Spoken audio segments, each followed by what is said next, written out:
MVP. Front.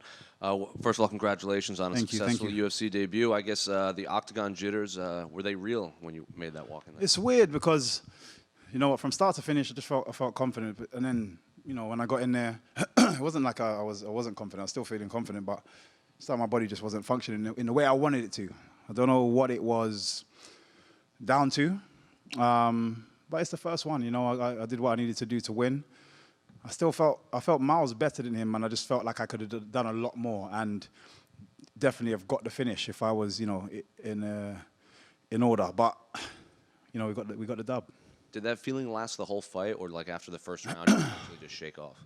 Yeah, I'd say I just, you know, towards the end of after the first round. So after the first round, I was like, body's feeling a little bit, and it's not even like anything actually happened drastic in terms of bite to me.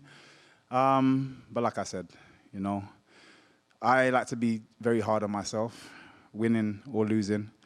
So I think that's just me, just really, you know, wanting to be better, wanting to do more, wanting to give more to you know, the fans that come to, you know, pay their money to come and see me.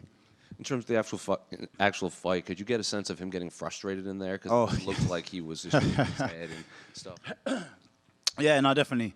I could definitely see he was frustrated. And I always say the same thing. When from the outside looking in, it's easy to go, oh, you know, I'll just do this, you know, I'll just kick his leg and just do this. And then when you're actually in there, you know, the reality check is real.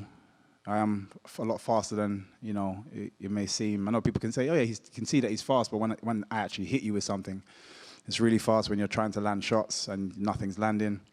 It's frustrating. He's used to being in a fight, and that's what he feeds off. And I'm used to not being in a fight. I'm just used to beating people up, so it would just work better for me. Well, to go off of that, in between round 1 and 2, Kevin actually said, yeah, he's faster than we thought.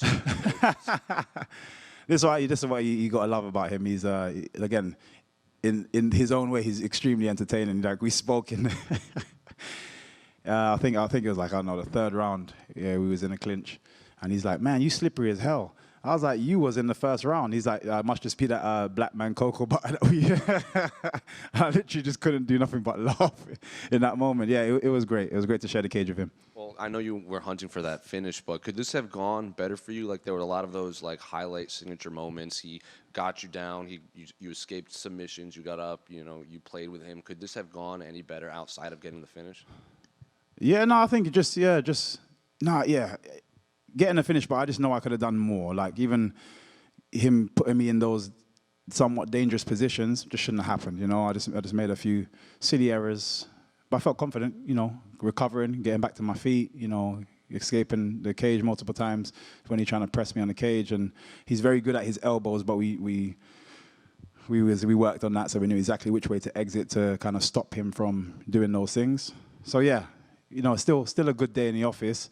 By way of the situation that I was able to kind of, you know, navigate through, but I always want to do more.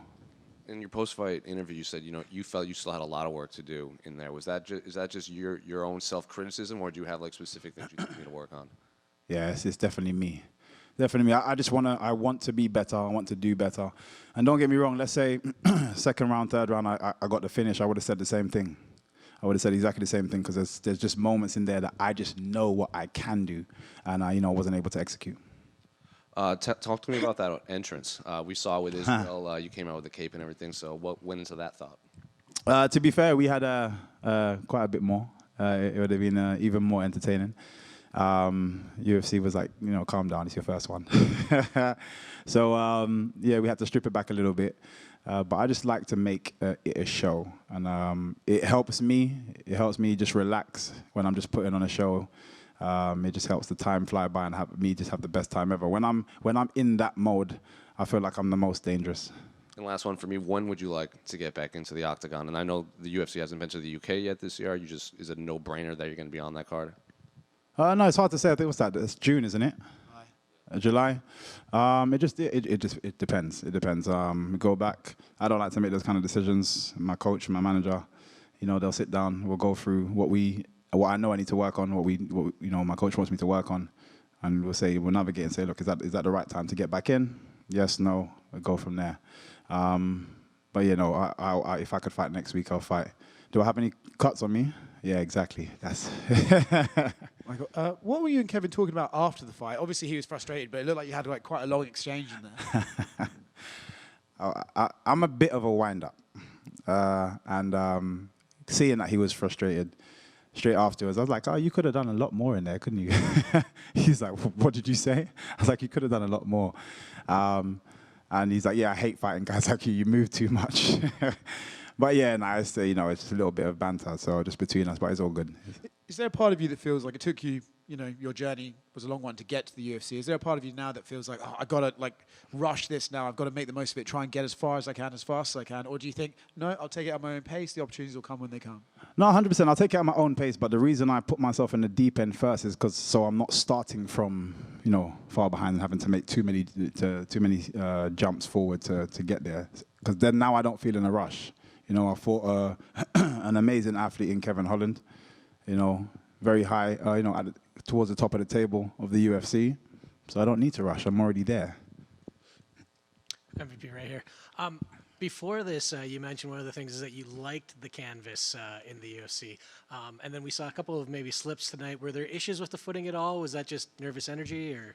I don't know. The one in the Apex felt a little bit more grippy, but to be fair, it was fine. Those mistakes were literally mistakes my own. Then those are the kind of things I'm gonna like grill myself about afterwards when I look back on the fight.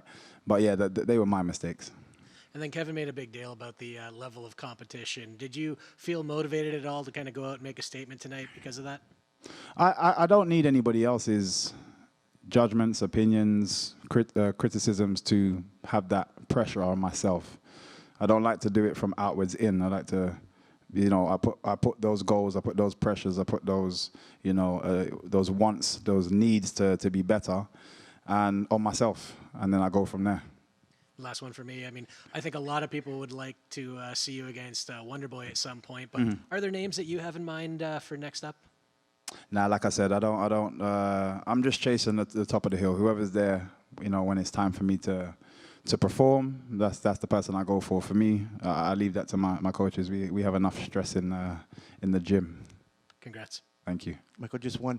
I think going into the third round, it looked like Kevin was trying to do a handshake, and you did a quick 1-2. I don't know if that was just you didn't didn't see it as a handshake, or is that just a moment of, hey, keep your guard up the whole time? No. I had no lessons to teach him. It was I genuinely thought he had just put his hands up. And he kind of, obviously, he stepped within the range that I would use to just, fire. I landed a shot, and he kind of like, you gonna do that?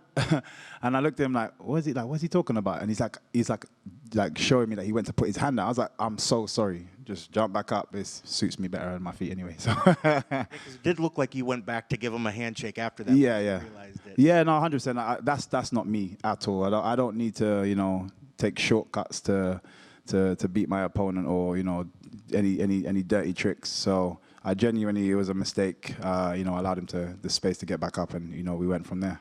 And I think we all went in there thinking we were going to get the podcast that you guys were talking about. Are you surprised that there wasn't as much talk as we thought would maybe be going in there? Not at all. In all honesty, I feel like he was very nervous, and I felt that in our at the weigh-ins. When we were facing off, there's a couple of things that he did. Couple of this, things I like to analyze people.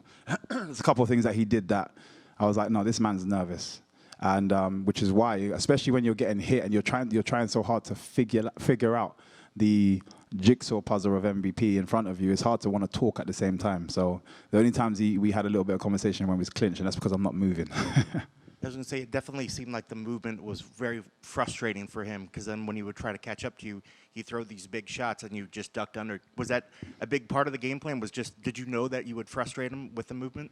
To be fair, I frustrate many people. My brothers, my sisters, my mum, but genuine. That's just my style. It's a very difficult style to not be frustrated, and that's also a positive in the style that I have. That frustration causes many mistakes, and I try to capitalize from that. Congrats on the victory. Thank you so much, guys. I have one quick question. Yes. I'm curious what the experience was like having the former President Donald Trump sitting front row as you were fighting. There's so many people, like amazing celebrities, and obviously presidents and so on and so forth. UFC always drags some of the best out. I know he's, you know, even last year when I was here in Miami, he was here, and I know he likes to come to the shows. It's great, you know, for me, again, it's just cool to demonstrate my skills to, you know, as many people and big names as possible, so I'm out there even more. You know, I gave a couple winks to a couple people on outside. Trump is definitely one of them. But yeah, no, it's just cool. It's just another face. Again, I try not to make too much of a big deal about anything, because then it means I put pressure on myself from the outside in, like I said before. So yeah, it's just cool. Thank you. No Congrats. problem. Thank you. Yeah, one group. Cool.